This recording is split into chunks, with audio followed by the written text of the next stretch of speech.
পিত দুর্ঘট ঘটন বিধাত্রী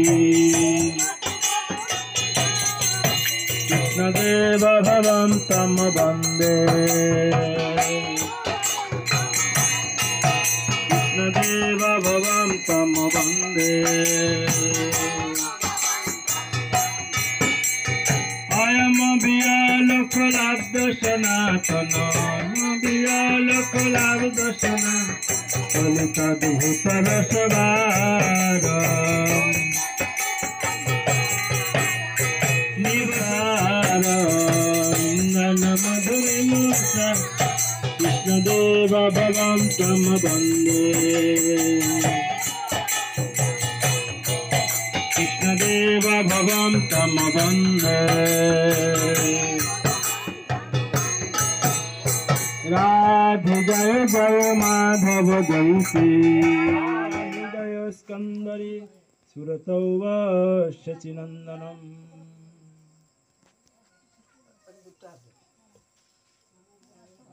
नमस्ते नरसिंहाय प्रह्लाददायिनि हिरण्यकशिपूर्वक्ष शिलाटंको नखालये इतो निसिंह परत निसिंह जत जत जामि ततो निसिंह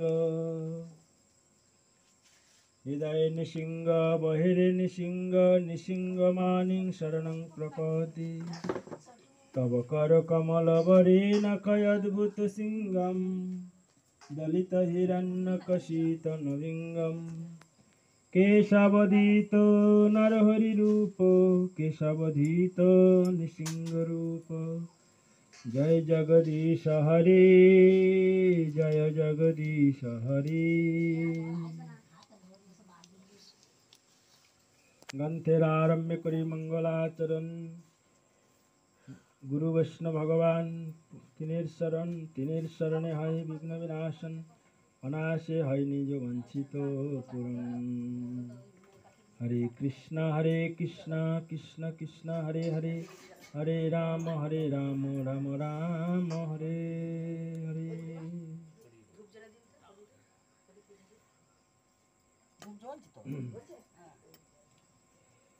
श्री श्री गुरु गौरांग गांधारिका गिरिधारी जुर कृपाय आमरा এই কার্তিক মাস এবং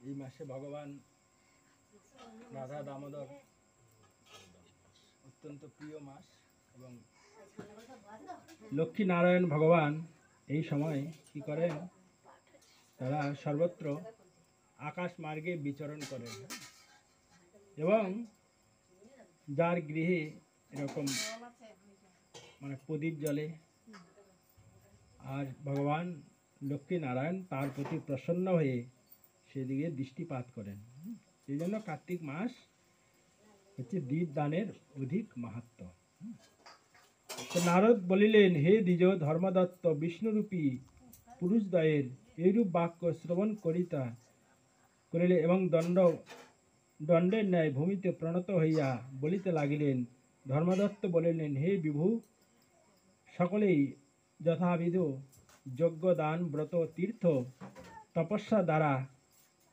ভক্ত দুঃখ নাশ হরির আরাধনা করিয়া তাহার সন্তোষ বিধান করিয়া থাকেন তাহলে আমরা যেভাবে পারি ভগবানের প্রীতিবিধান ভগবান যাতে প্রসন্ন হয় সেরকম আমাদের কর্ম করা উচিত এই মাসে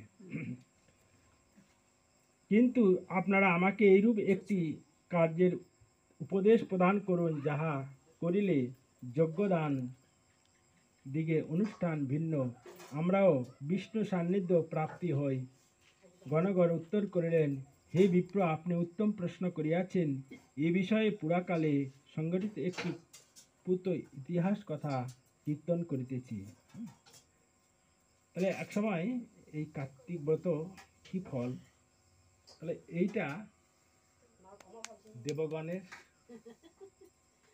কাছে প্রশ্ন করেছিলেন তারা তখন এই উত্তর দিয়েছিলেন তখন বললেন যে একাগ্র মনে শ্রবণ করুন পুরাকালে কাঞ্চিপুরে চোল নামক জনৈক চক্রবর্তী রাজা ছিলেন এবং ইহারায় নাম অনুসারে তাহার শাসিত দেশের নাম চোল রাজ্য নামে প্রসিদ্ধ করিয়াছিলেন। তাহলে দক্ষিণ ভারতে চোল রাজ্য ছিলেন। হ্যাঁ, তাহলে তার নাম অনুসারে সেই নাম হয়ে গেল চোল রাজ্য। এবং ভোপাল চোল যৎকালে ভূচক্র শাসন করেন, তিনি তদীয় রাজ্যে কোনো মানুষই দরিদ্র দুঃখী পাপ বুদ্ধি বা রোগ যুক্ত ছিলেন না। তাহলে রাজা যদি ধার্মিক হয়, তাহলে প্রজাগণও কি করে? সুখ শান্তিতে তারা বাস করেন। তাহলে রাজার রাজত্বে কোনো রকম দুঃখ দরিদ্র বা পাপ বুদ্ধি রোগযুক্ত কেউ ছিল না।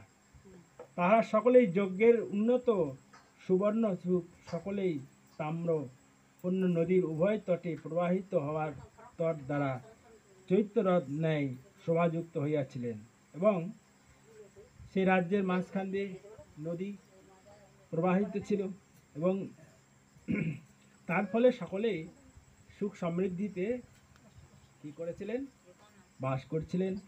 হে দ্বিজ, যে স্থানে জগৎপতি যোগ নিদ্রায় আশ্রমে শয়ন ছিলেন, তিনি একদা সেই সাগর তীরে আগমন করেন এবং তথায় দিব্য মণি মুক্তাসহ স্বর্ণ কুসুম দ্বারা শ্রীপতি দেব বিষ্ণু যথাবিধি সম্যক পূজা করিয়া দণ্ডবত প্রণামপূর্বক ভূতলে উপবিষ্ট হন।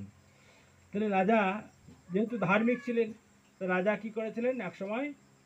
তাহলে আমরা দক্ষিণ ভারতে যদি যাই, দেখবো সব বিষ্ণু মন্দির। হ্যাঁ, তাহলে বিষ্ণু মন্দির মানে সেখানে ভগবান বিষ্ণু সবসময় কি শায়িত আছেন।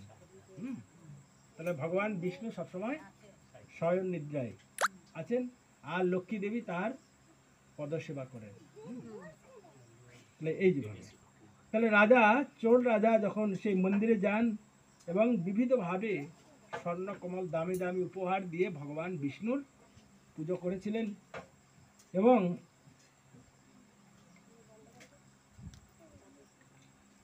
দর্শন করছেন। আর এমন সময় বিষ্ণুদাস নামক জনৈক দ্বিজ বিষ্ণু পূজার জন্য তুলসী জল হস্তে লইয়া বিষ্ণুর সান্নিধ্যে আগমন করিয়াছেন। এবং এই বিষ্ণুদাস চোল রাজ্যের পুরবাসী এবং বিপ্রবিদ বিষ্ণুদাস তথা আগমন করিয়াছিলেন। তখন রাজা দেখলেন যে সেখানে বিষ্ণুদাস নামক একজন ব্রাহ্মণ নিষ্ঠাপরায়ণ। তিনি কি করেছেন? ভগবান বিষ্ণুর পুজোর জন্য শুধু জল আর তুলসী নিয়ে হাজির। এবং বিষ্ণু সূচক দ্বারা দেবদেব বিষ্ণুর স্নান করাইয়া এবং তাহাকে তুলসী মঞ্জরি দল দ্বারা আচ্ছাদিত করিয়া সম্যক রূপে পূজা করিলেন। তাহলে সে ব্রাহ্মণ কি করলেন?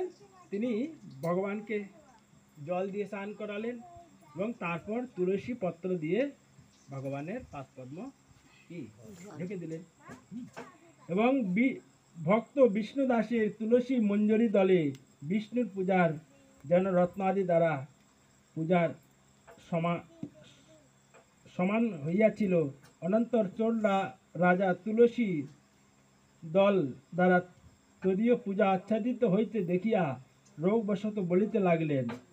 আর রাজা দেখলেন যে আমি এত সুন্দরভাবে ভগবানকে স্বর্ণকমল খুব ভালো পুষ্প দিয়ে ভগবানের পুজো করেছি, আর এই কোথাকার ব্রাহ্মণ তিনি এসে কি করলেন? তুলসী পাতা দিয়ে সব ঢেকে দিল। যে আমার খুব সুন্দর সুন্দর ফুলগুলো কি মানে ঢেকে দিল।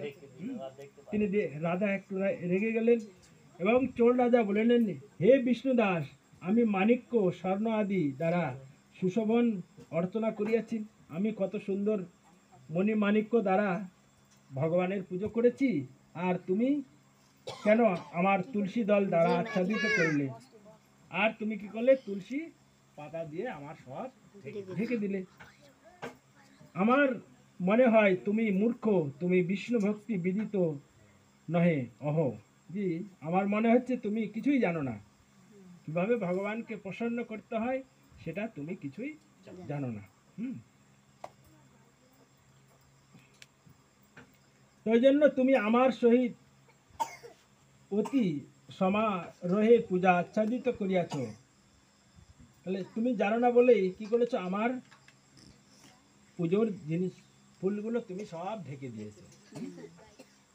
রাজার এই কথা শুনিয়া দ্বিজোত্তম বিষ্ণুদাস তখন ক্রুদ্ধ হইলেন এবং রাজার মর্যাদা উল্লঙ্ঘন করিয়া বলিতে লাগলেন। বিষ্ণুদাস বলিলেন, হে রাজন, তুমি নৃপ সান্নিধ্য দ্বারা গর্বিত হইয়াছ। তখন তাহার রাজার এই কার্য দর্শনে ক্রোধিত পূর্বক শিখা উৎপাটন করিলেন। তখন গুরুদেব